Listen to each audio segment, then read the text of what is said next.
when we use the label Puritan, when you're looking at the sort of all these broad works that were done. Yes. So much good. Oh, yes. Oh, yeah. I mean, you look at the quantity of what they wrote and what is available to us. Of course, we're going to find things at times that might not sit well.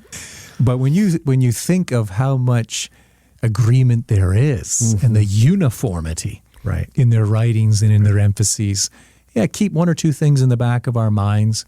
No, I mean, it really is laudable. Yeah. Their theological orthodoxy, their faithfulness to exegeting and expounding Scripture, and then just the way they excel as physicians of the soul. I mean, they earn that title well. They really do deserve it.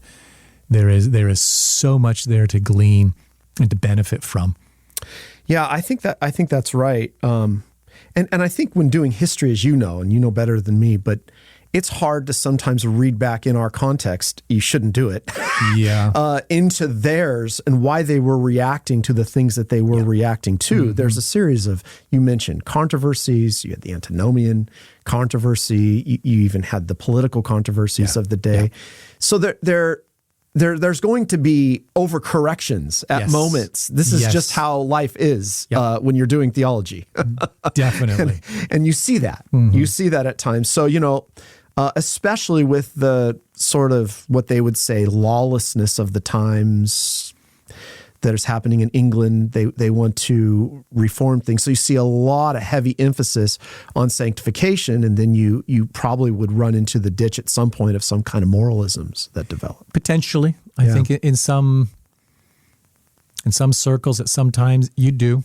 It is there, but that is an insightful point and really important for our listeners to grasp that when you go back a century, 2 centuries, or 4 centuries to the Puritans, we are entering into a particular historical context. They are fighting battles.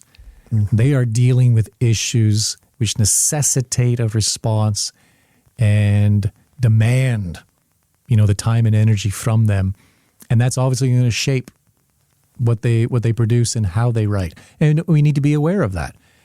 Because it's true in our own day. We do exactly the same thing. We are often, in the books we write and even the sermons we preach, it's because we have identified certain things that are going on and we want to speak into those issues. They're doing the same thing. Mm-hmm. And if we can keep that in mind, that's just a helpful road to walk as we navigate the Puritans, gleaning the most we can from them.